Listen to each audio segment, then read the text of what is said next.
Hello everyone, Rodney Dangerfield cousin coming to you live via webcam from my parody entertainment show. And George Zimmerman is making my show again along with Trayvon Martin, his mom and dad. There's a bunch of them on my show today. It's a great show.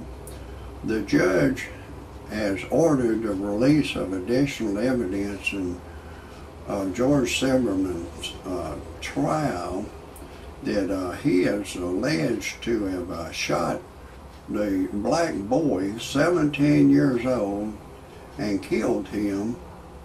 And he made some statements, and the police have taken some pictures of the scene, and you know, it's a bunch of stuff that they want to release to the news media. Some want them to do it, some don't. Now, you're going to hear the rest of the story after I tell you my disclaimer. Some of the names have been changed to protect the innocent and the guilty, and some of the pictures have been changed to protect the innocent and the guilty, and everything in my parody entertainment show is a parody. Do not take anything I say seriously. Do not take anything I say personal.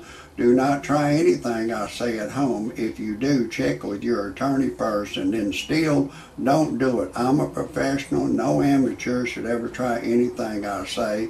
And everything in my parody entertainment show is science fiction. It's all make-believe. My whole show is for entertainment purposes only, and everything I say cannot be verified. If for some reason you disagree with my disclaimer, right now is the time to get your happy ass off my channel immediately. I don't want you to hear a thing I gotta say in my entertainment show. That's your final notice. Do you understand me? All right, now let's get back to this George Zimmerman. I feel like he is as innocent as they come in some kind of a way. You know, there's a lot of stuff going on that he may be convicted. I don't think he's got a very good lawyer, this Mark O'Mara. He put him on the stand, and he should have, you know, in his bond hearing, he put his wife on the stand, you know, and he didn't tell him don't lie. He just put him on the stand, didn't tell him what to say. And he should have never put him on the stand. I don't know. I don't think he's a very good lawyer. I would advise him, if he can, get another lawyer.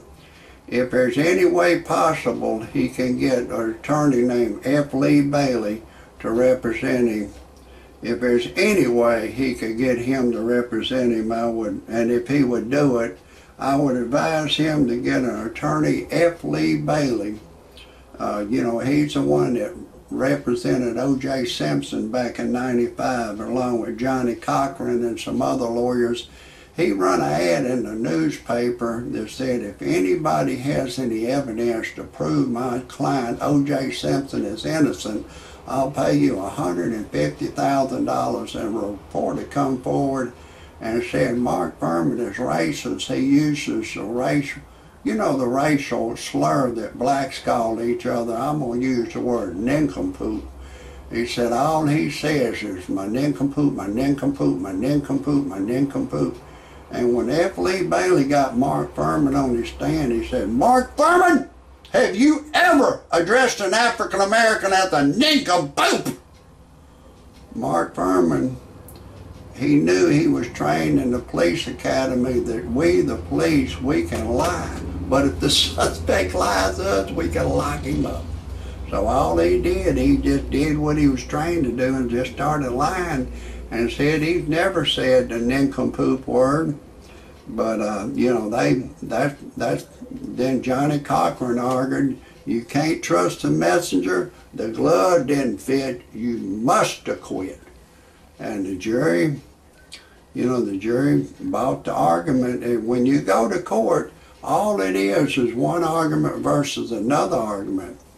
And there was a black boy in Florida not long ago before. His name was Victor Sheen. He was 17 years old, and he was in a construction area, and a white police officer named Gerald said, "Hey, come here!" And he got scared. He's riding a bicycle. He's laughing. Turning, giggling, trying to get away.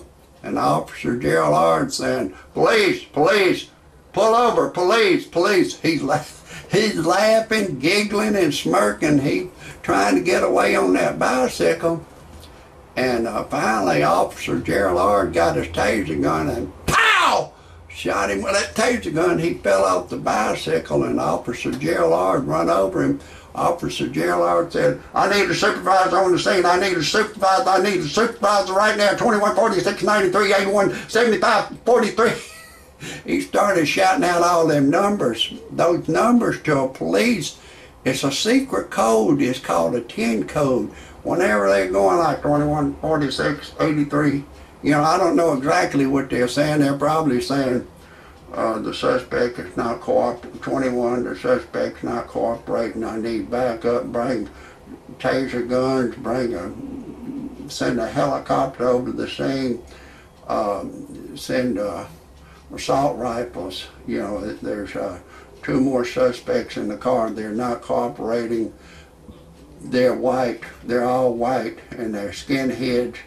And or you may say those numbers could mean, well, they're black, and they're spewing out the nincompoop word. You know, spewing nincompoop word. All black people spew out the nincompoop word. That's just a way of life for them. And you know, the judge has said that some evidence got to be released. The police, they're supposed to, but they don't do it. They're supposed to try to prove a person is innocent as well as guilty. If anybody hears my show wants to help George Zimmerman, they should call George Zimmerman and call his attorney. There's something wrong with his attorney. I don't think he'll help him. He needs a new attorney. I don't know those other 2 guys that quit on him because he wouldn't call them. I don't know if they're any good or not. You know, I don't know. I think they wanted to help him. There's Mark O'Meara. I don't know if he wants to help him. Whatever he's doing, everything he does, it seems like it's wrong. Just like George Zimmerman, it seemed like he made some mistakes. But anyways, a lot of black people, they think that you know, Trayvon Martin, he wasn't stealing.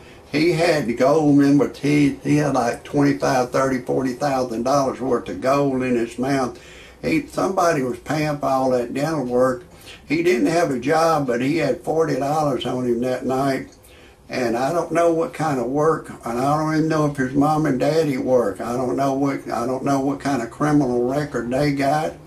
But this Trayvon Martin, a girl I know, knew him in Florida and said he was always spewing out the nincompoop word and fencing stolen gold and jewelry and smoking weed and drinking. And I think the police need to interrogate his mother and daddy and his girlfriend to say, you know, what was he doing that night? I mean, was he using a racial slur like the nincompoop gonna fuck up this motherfucking Beckerwood honky cracker? I hate every iota of a white man. I hate every iota of a white man! You know, a lot of people, a lot of blacks hate white people, you know. But anyways, a lot of blacks are saying that, you know, Trayvon Martin was a good boy. An independent survey has reported to me that car burglaries, batteries, tires, theft of property is down 90% since that happened. And there's a black man in Atlanta, his name's Williams, and he was convicted of killing a bunch of black boys in Florida. I know in Florida, in Atlanta. And after that happened, the murder stopped. After they convicted him, the murder stopped, but the blacks still say he's innocent. That's a wrap for now.